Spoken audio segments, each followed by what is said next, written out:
Good afternoon, everyone, and welcome to this historic occasion.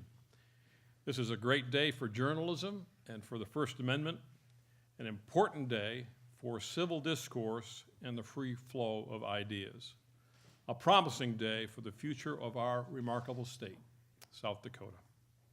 I'm Jack Marsh, and with me is Randell Beck, my treasured colleague and dear friend.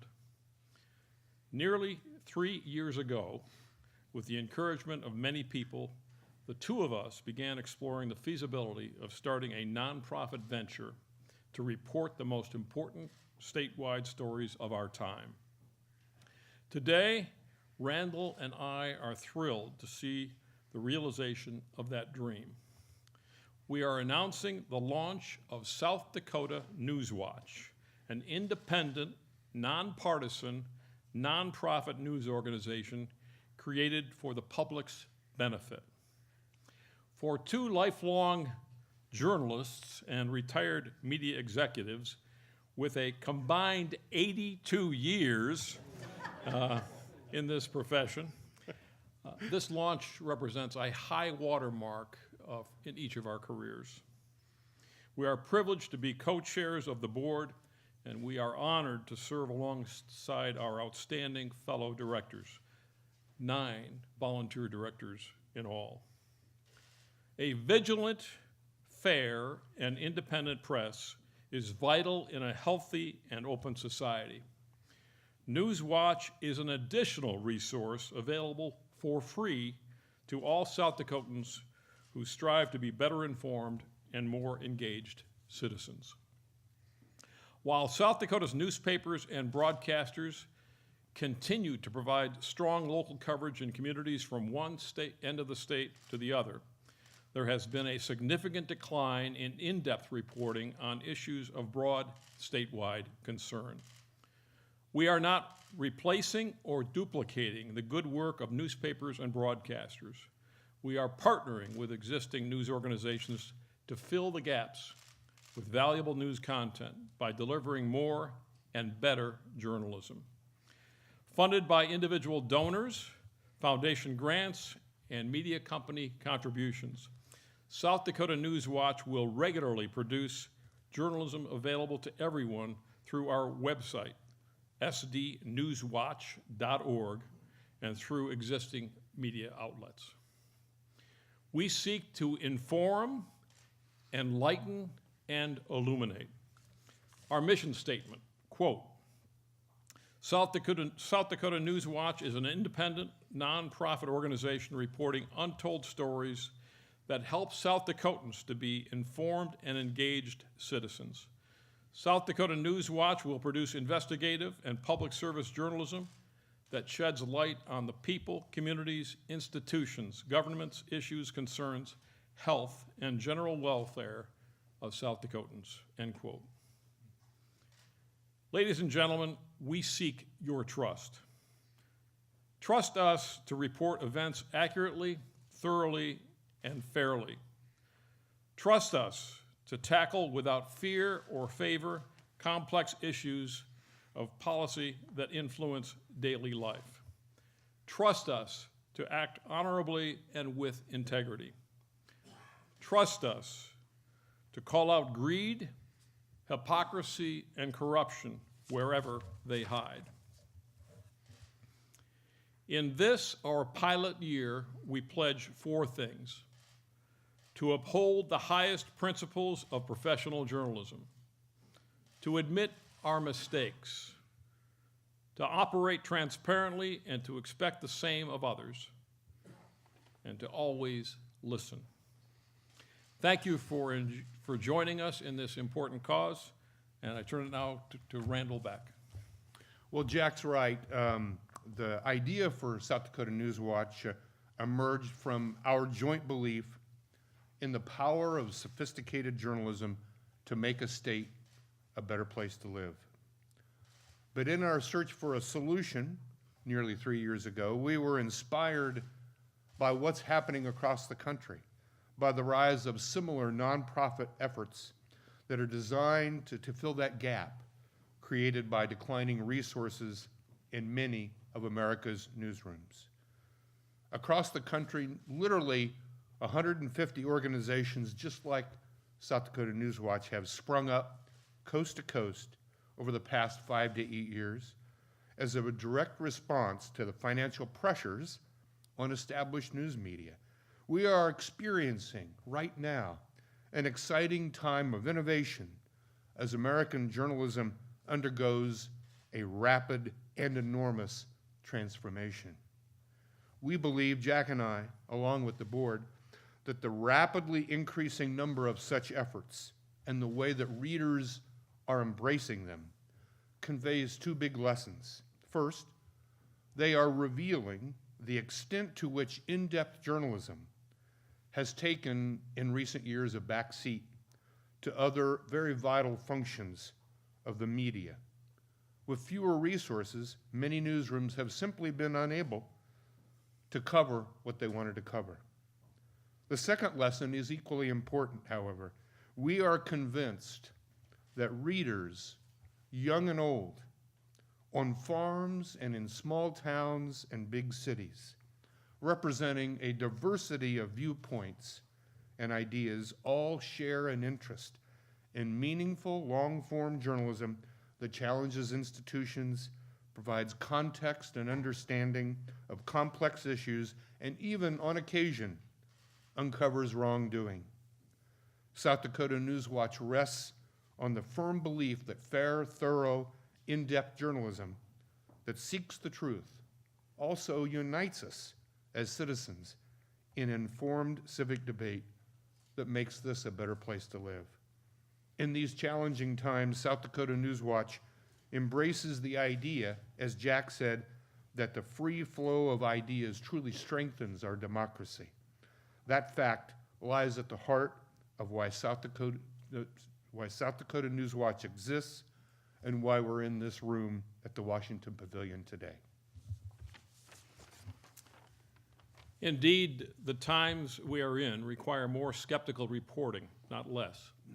And that's what lies at the heart of South Dakota News Watch.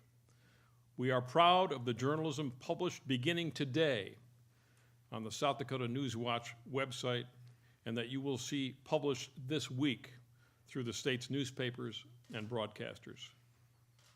To the media of South Dakota, we say, let's serve the public together.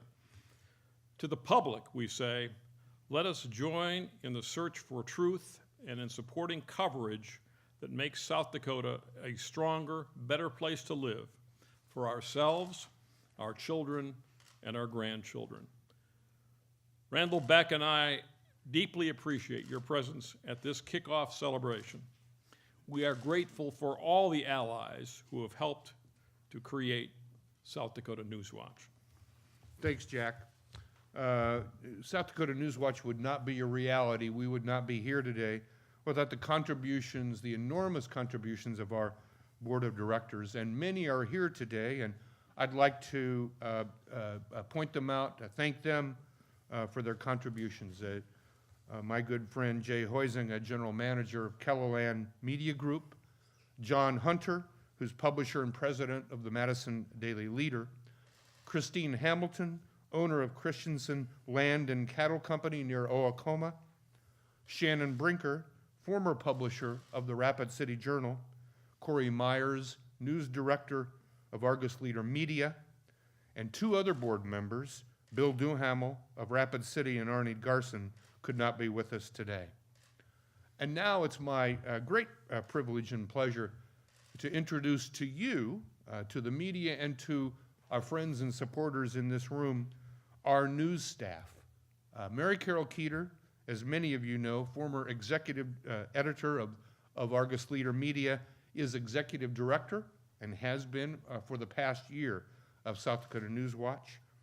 And Bart Pfankuch, former top editor of the Rapid City Journal, is our first full-time reporter, investigative reporter. I'd like to ask Bart and Maricarrol to join us up here at the podium and to be introduced to you and to entertain any questions in particular that the media might have. So Bart and Maricarrol, please come up. There you are, right there. So For the media, I would like to introduce Maybe Bart, stand close to the Bart and Maricarrol, and any questions that you might have, or for anyone else in the room, I would like to just open it up for questions. Couple of questions. Yes. One, just attribution. Will every story have attribution? Will there be sources, unnamed sources in your stories or anything like that? No, Why don't you stand right to the mic there? kind of scary here. We'll do reporting like Kello and the Argus Leader and all respectable news outlets. We won't use anonymous sources, and we will, in fact, the entire organization is a transparent organization in that everybody who contributes money will be made public. Their names are all made public. So we're doing everything we can to be as trustworthy as we can and as transparent as we can as a news organization. So you have another question? Yeah, what will be one of your biggest challenges now as a startup organization in covering the geographic hurdles of South Dakota? Well, you can probably see it that there's just the two of us, but we look at it not as much of a challenge as an opportunity, because you get to pick the best stories and go with them. Because we're going to decide what stories we think have a broad enough interest. They'll have to be of a certain caliber and depth, because it has to be interesting to more than people that live in Sioux Falls or live in Rapid City. And so we have the opportunity to sort of pick and choose from topics anyway that we think meet that criteria. So that's kind of an opportunity, even though it's difficult to try. We're not going to be everywhere, and we're not going to cover breaking news, and there's lots of things that we can't do as a small organization, but there are some big picture things that we can do. Bart, I don't know if you... I would add to that it's a challenge, but it's one that we take on wholeheartedly and with great energy. I think I'm over West River, being in the Rapid City area. I have a home in Black Hawk, and Maricarrol's deep ties to East River and the state as a whole. I think it's given us some good repartee in terms of what the stories are and how to cover them. But I would say that one of the challenges is to work with organizations like yours, and we just discussed this over lunch, and broadcasters, as well as the print media around the state, is to get that material to you and to readers on many venues. I feel like, and I say this with all sincerity, that every newspaper in South Dakota, every radio station, and every TV station starting today has a new investigative reporter on their staff, and that's me. And I'm going to work closely with all of the media and do my best to produce material that has not only statewide interest, but is tailored to the format that those different types of media need. And so that's going to be gathering video, doing some audio, maybe some interviews on radio about what we're covering. So it's a challenge, you're right, but it's very exciting. And I've known some journalists that I've mentored over the years that have moved to organizations like this, and the work that they've done and the vibrance that they've brought to their work has benefited the states that they've been in. It's benefited the communities they live in, and the journalism industry as a whole. So a lot of things to be excited about today. Do you think fake news branding has harmed the media? Because anytime somebody doesn't like your message, they say it's fake news.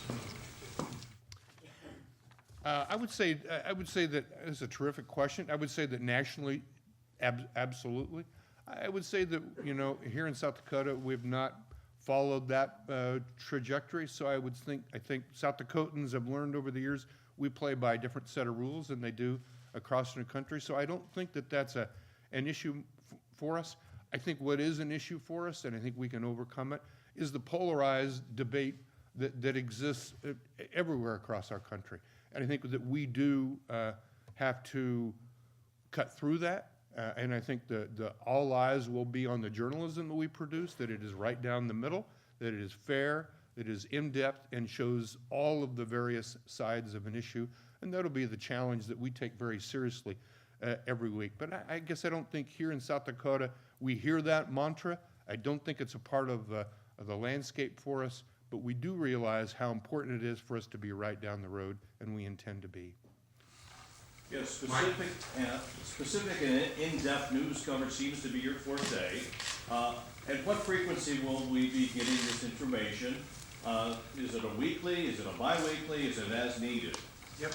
The answer is all of the above, Mike. For example, this week we are, if you go on our website, and hope that you all do, you'll see that there are actually 2 projects posted just this week. A good example of, I think, what you will see over time. There's a 3 or 4 story project on the Kueter fire, the one that we all heard about, and I think it's the untold story of the Kueter fire. But there's also a story that Bart dug up himself about a rail line and about rail issues that we think has statewide implications. So it's a good example of how I think we will approach this mission. We're looking for stories with broad application across the state, from Buffalo to Vermilion, but recognizing that people are interested in news now, not a week from Sunday.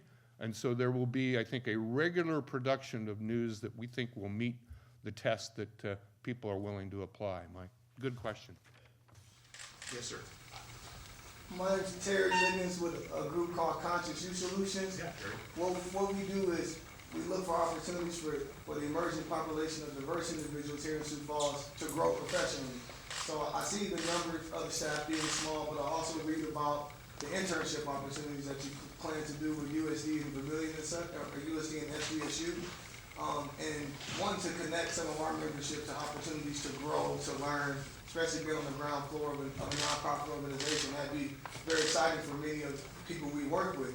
Is that something that's immediate that we can begin to start pipelining into, or that you guys have set up, or that's kind of a long term, just how we plan to kind of supplement our Yeah, Terry, you and I have a friend, and a common friend in Moses Tutt, I bet.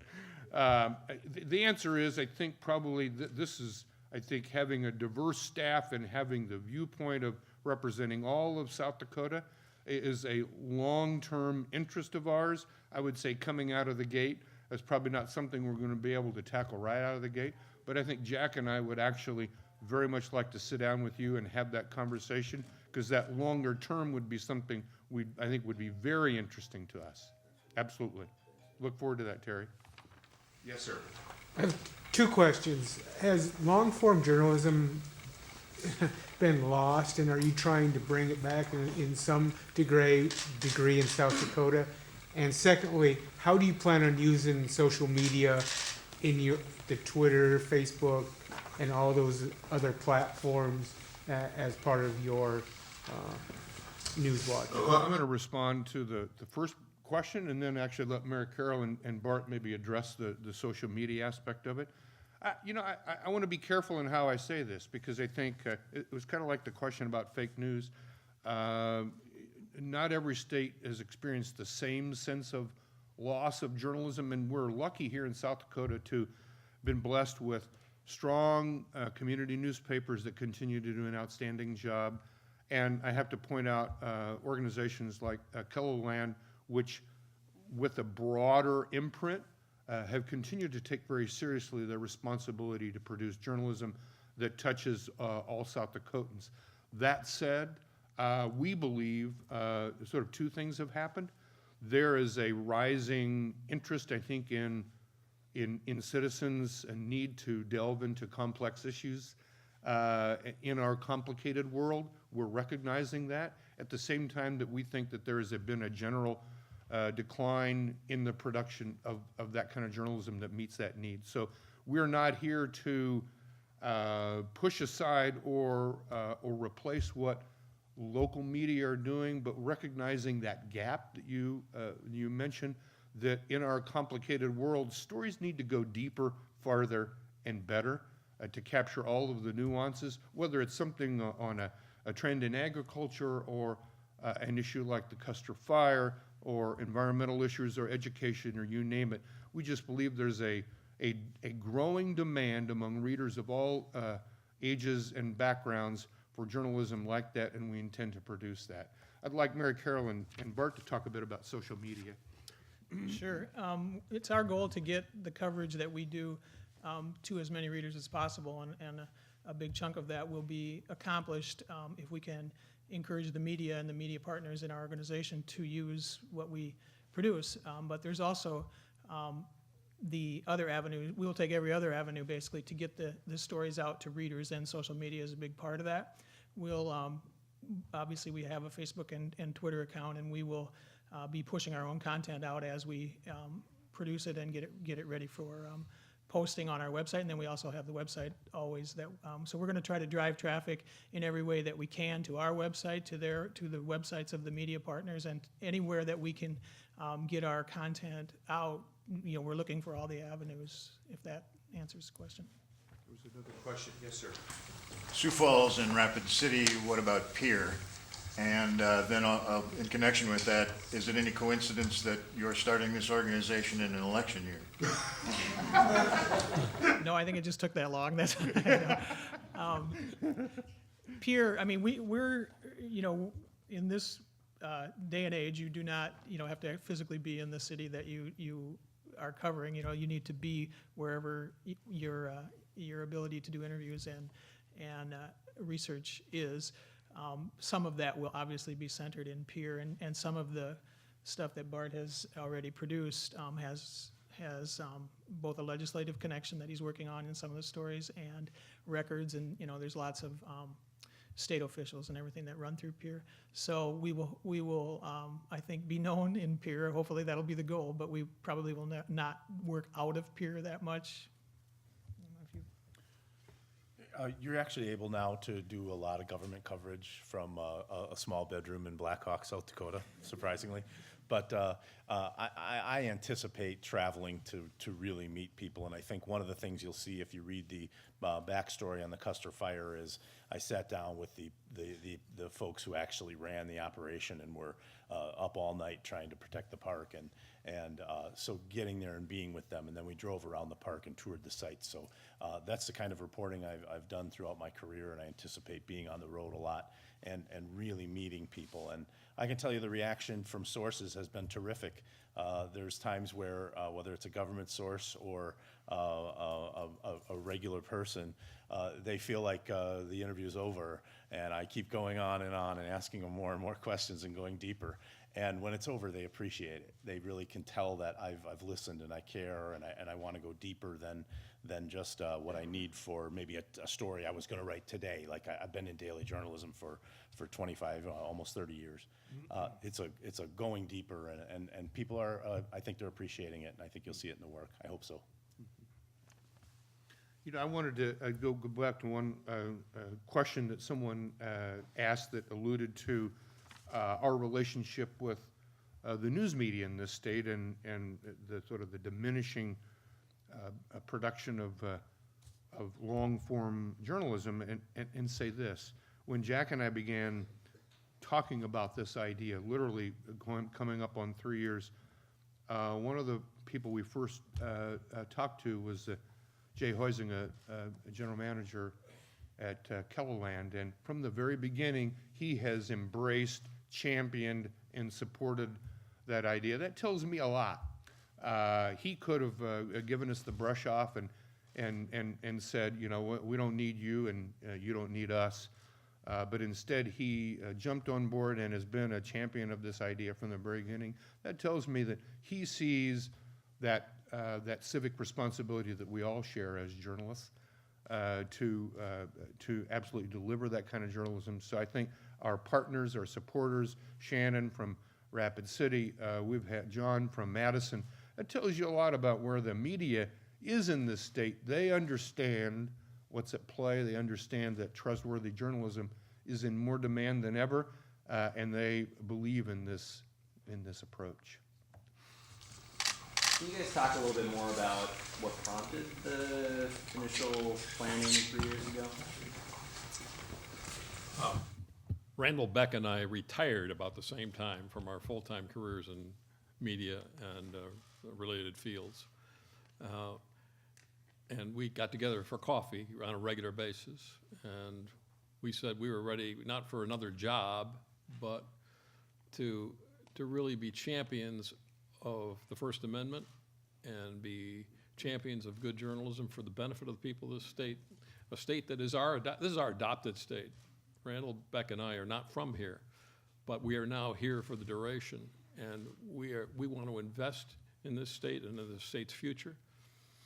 And we see the profession that we know the best, this profession of journalism, we think we can make a huge difference by telling untold stories, by allowing the citizens of this state to be better informed and to be more engaged so that we can make the best possible decisions going forward. We want to thank you all for being here. Thank you for your interest in South Dakota News Watch.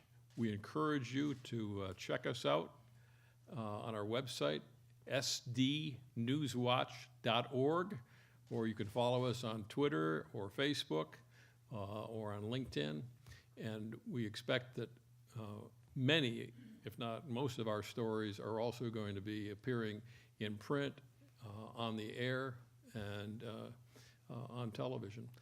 They may be repurposed and rewritten and presented, repackaged in new ways. This is important.